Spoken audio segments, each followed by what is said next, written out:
Good evening and welcome to NTD UK News. I'm Stuart Lees and here are today's top stories. Over half of UK firms are planning to hire more staff in the next 3 months. 2 teenagers are charged after a car was stolen with 2 young children inside. And cyber fraud is rampant in the UK with up to £119 billion lost to it per year.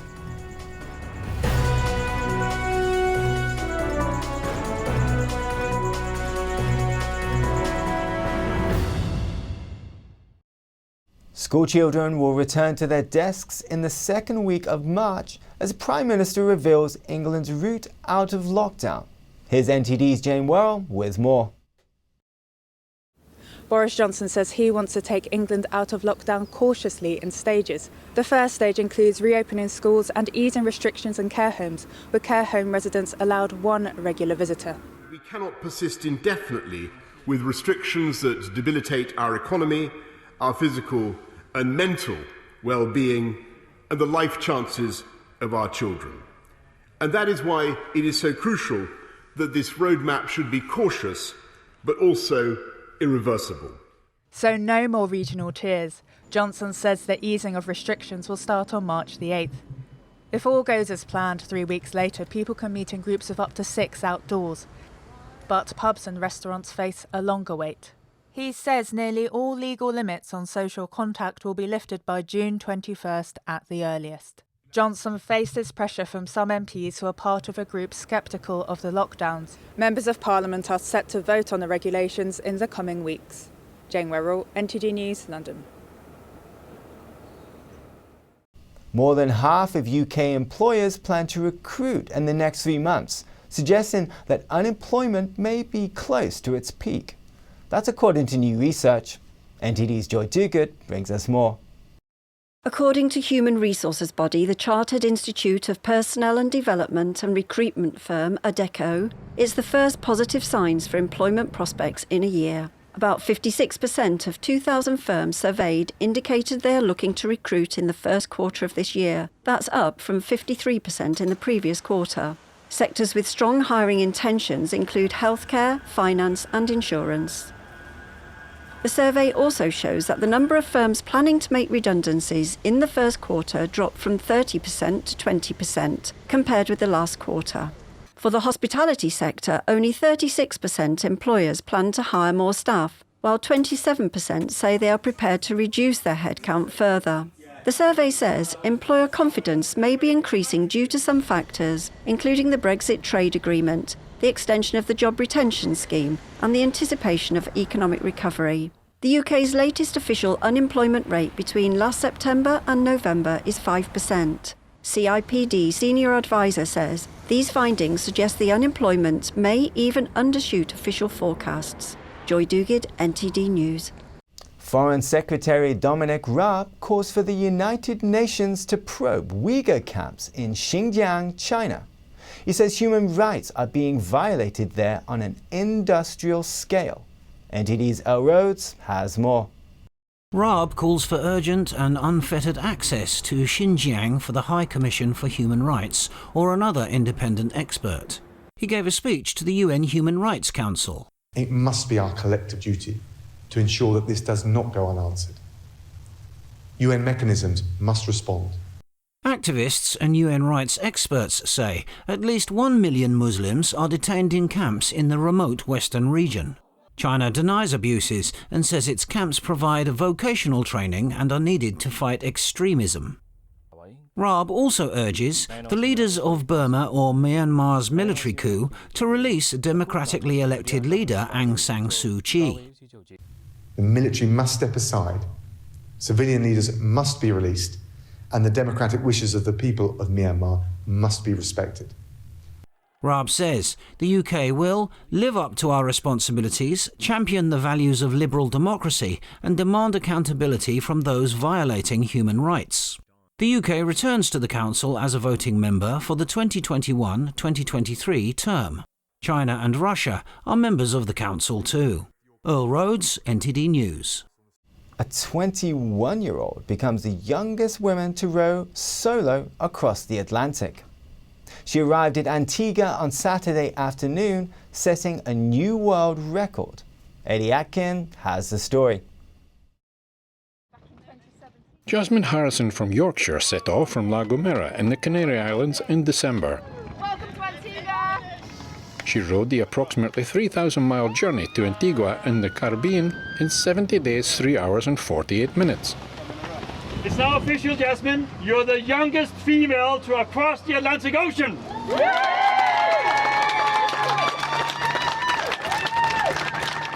21 boats from around the world took part in the Talisker Whisky Atlantic Challenge. Some, like Jasmine, were solo, others were in teams of up to 4. Eddie Aitken, NTD News. Come on, Jasmine! 2 teenagers charged after a car was stolen in Birmingham on Saturday, with the owner's 2 children aged 2 and 4 still inside. West Midlands police said they were contacted on Saturday just after 5 p.m. by the children's distraught dad. Officers immediately began a search, along with dog units and a helicopter. 15 minutes later, armed officers stopped the car on the A38 Bristol Road. The police said both children were found safe and well and were reunited with their parents. 2 15-year-old boys were arrested and later charged with aggravated theft of a motor vehicle and kidnap. The fight for drivers' rights goes on. 35 Uber drivers on Friday won their case against Uber at the Supreme Court in London. But that's not the end of the story. NTD's Neil Woodrow tells us more. The battle for workers' rights in the gig economy got a big boost last Friday as the app drivers and couriers union fended off Uber's appeal. The California-based company went to the highest court in the UK, having failed to turn around previous legal attempts to treat workers as self-employed. 6 justices unanimously dismissed the smartphone car app's last possible appeal attempt. Now the drivers are entitled to minimum wage, holiday and sick pay.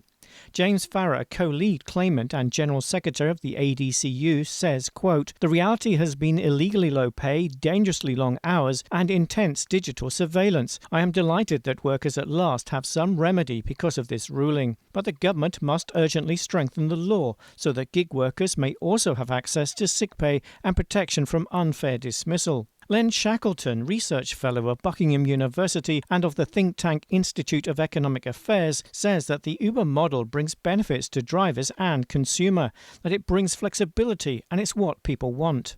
Uber, if it succeeds at all in maintaining its position, is going to have to employ people on some form of contract which requires them to do certain things at certain times. He says that some drivers will not be able to continue on the new terms and will lose that employment opportunity.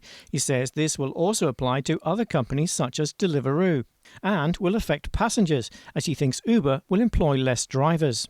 And this will mean that people won't be available at times when customers want it, and they're going to have to pay a higher price. And I think this is bad news for the consumer. He also mentions the pay issue.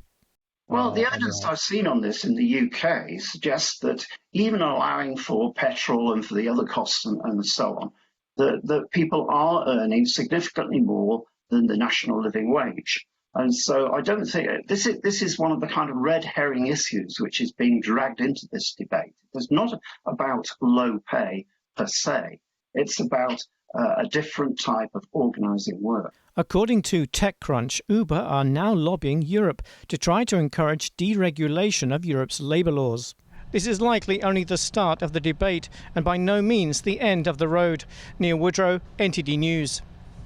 A new study warns that cyber criminals are conning people out of as little as £10 because people are less likely to notice. NTD's Elle Rhodes has the details. A report says in the UK you're more likely to experience fraud than any other crime.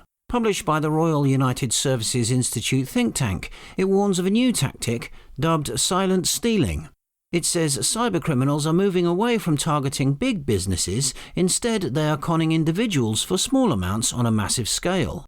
One of the report authors says the large volumes of data breaches online make it easier for scammers to buy personal information. The authors say homeworking exposes the country's vulnerability to the crime. Though seen by some as a victimless crime, Online crime impacts the UK to the tune of an estimated £190 billion a year. The paper also calls for a new UK cyber fraud strategy and lists its recommendations. These include greater roles for financial services and wider public sector companies and improvements within the existing structures. Earl Rhodes, NTD News.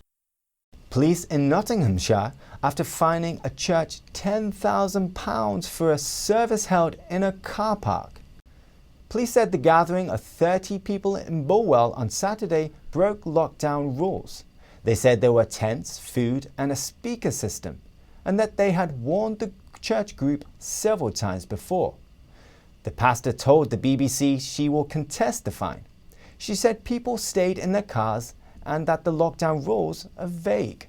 Under the lockdown, places of worship can stay open but must follow hygiene guidelines. Police said the pub car park was not a place of worship. A free speech group published an open letter to the Football Association over players taking the knee before matches. They demand that clubs don't ban football fans for booing players that do this. NTD's Miriam Leatham has more. In a letter to the Football Association, the Free Speech Union, or FSU, insists that it's a question of free speech. The letter states, if players are free to make the gesture of taking the knee, then fans should also be free to disagree with them. Taking the knee is associated with the left-wing organisation Black Lives Matter. It was in December last year, a Cambridge United fan booed as some players took the knee. Some other fans complained to the club, and he was then banned from the stadium. After the fan proved to the officials that he wasn't racist, the ban was then lifted. In the letter, the General Secretary of the FSU, Toby Young, wrote, if you are going to allow players to express their support for this movement, at least in the eyes of the fans, you must allow fans to express their views about this movement as well. Young also offered a simple solution and suggested the FA ban players from taking the knee. He stated, this would be consistent with Rule 4 of the laws of the game, which prohibits the display of political, religious or personal slogans, statements or images by players and managers on their clothing or equipment. He requested the Football Association offer some guidance on this issue. Marianne Leatham, NTD News. Up next, electric car maker Tesla hits a bumpy road in China. Find out why, according to China experts, after the break.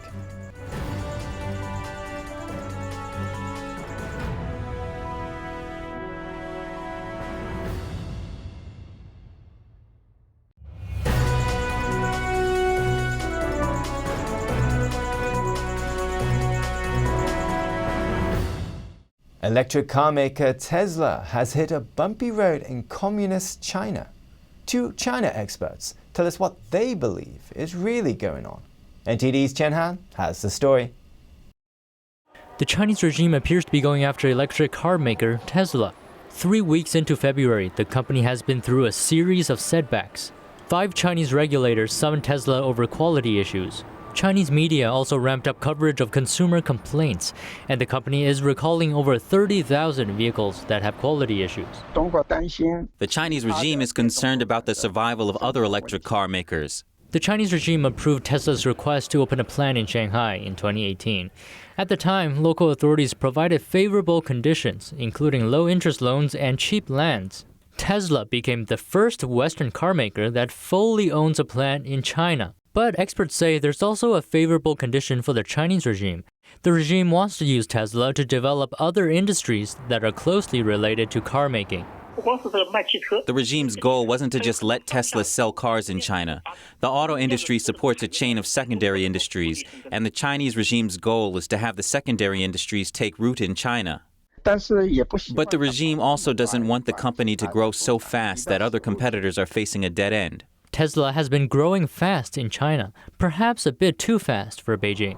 In 2020, Tesla's sales in China hit over $6 billion. That's more than double the figure from the previous year. Tesla says it would strengthen self-inspection and internal management after being summoned. It remains to be seen what the future holds for the car maker in one of its biggest overseas markets. Chen Han, NTD News.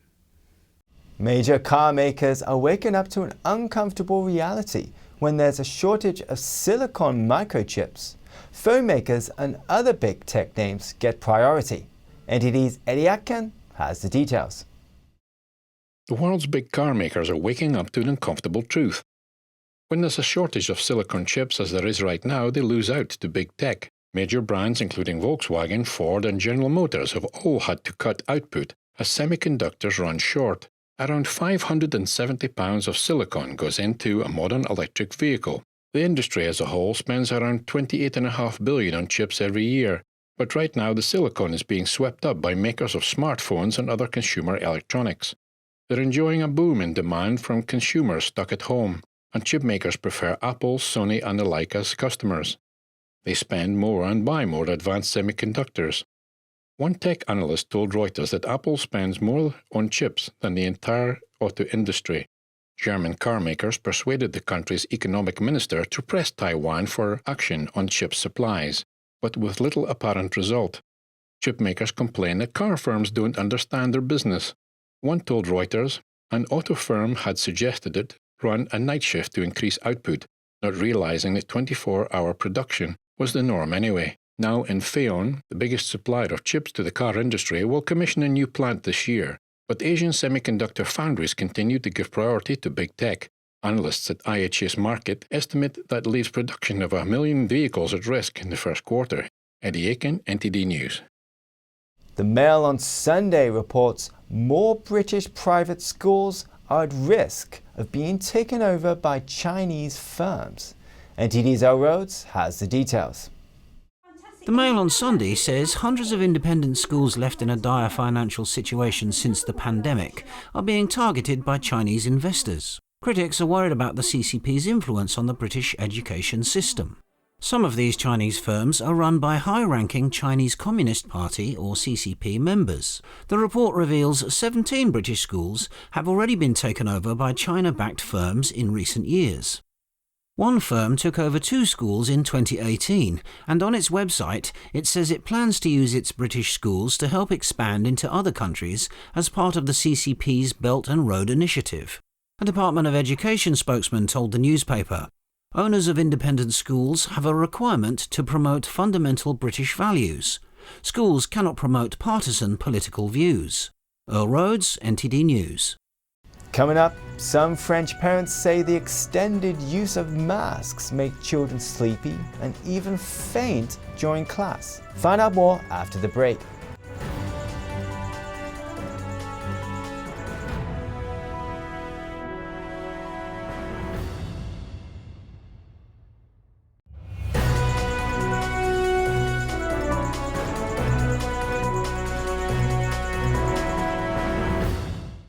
How should Europe respond to the Chinese Communist Party's efforts to influence the continent via its own media operations? We speak to 2 German lawmakers about it. NTD's Christian Watchton reports. When UK regulator Ofcom banned Chinese state media CGTN 2 weeks ago, the channel lost its license in the UK, but that's not all. In Germany too, CGTN must stop broadcasting since its license is tied to the UK's. And here too, there's growing concern over its political control. The channel is ultimately controlled by the Chinese Communist Party, and there are clear guidelines from the Chinese authorities. And you have to recognize that at the end of the day, for the CCP is all about propaganda. But CGTN insists it's editorially independent from the party.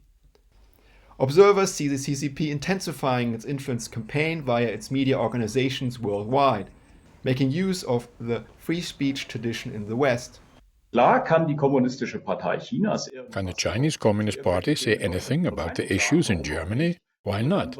Only then it should be clearly labeled and not camouflaged somehow. You have to say clearly that this is information or a PR program of the Chinese Communist Party. In response to the UK move, 1 week later, the CCP banned BBC World News in China.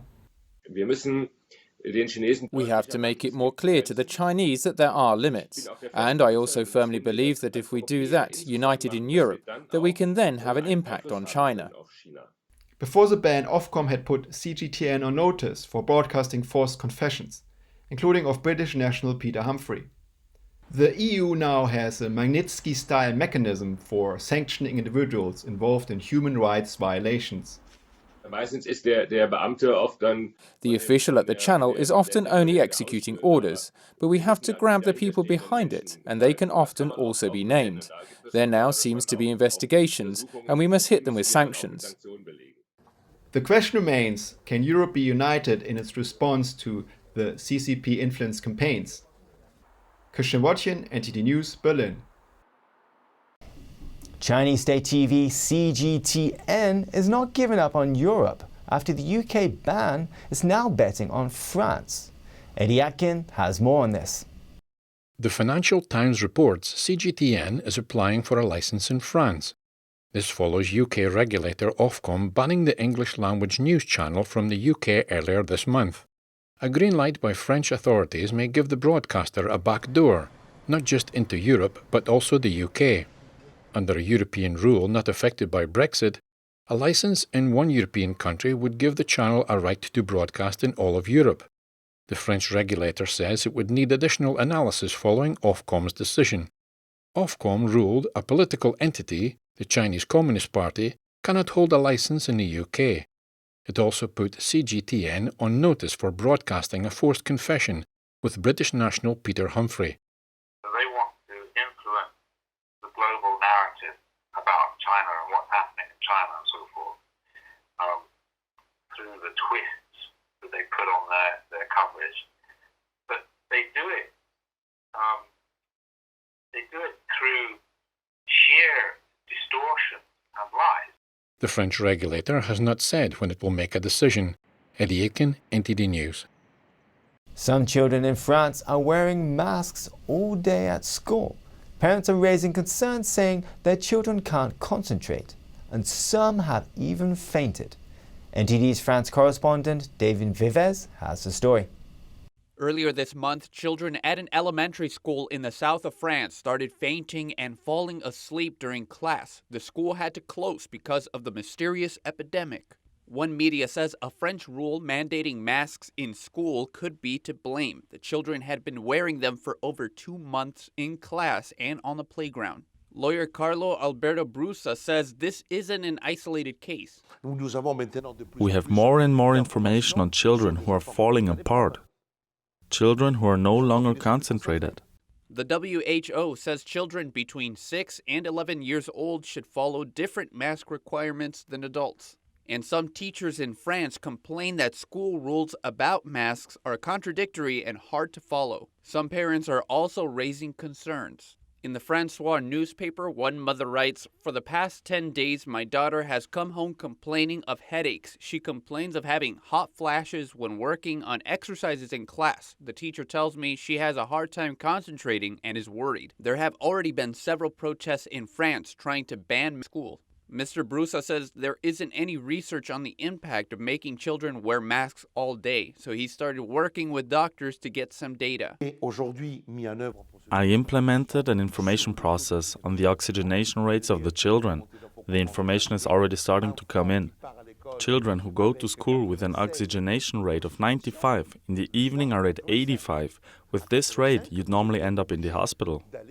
Brusa says he filed a suit against the Ministry of Education as a way to alert the public. Reporting by David Ribes, NTD News, Paris. Cambridge University revealed a time-lapse recording showing a rare cactus moonflower blooming in its Bonn Botanic Garden on Saturday. NTD's Joy Duguid has more.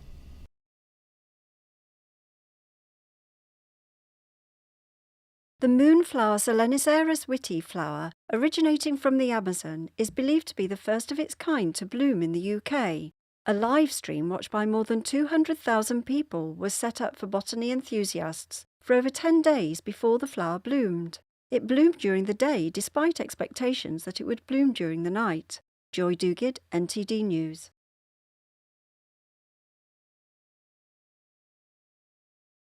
That's the news for today, and thanks for tuning in. I'm Stuart Lees.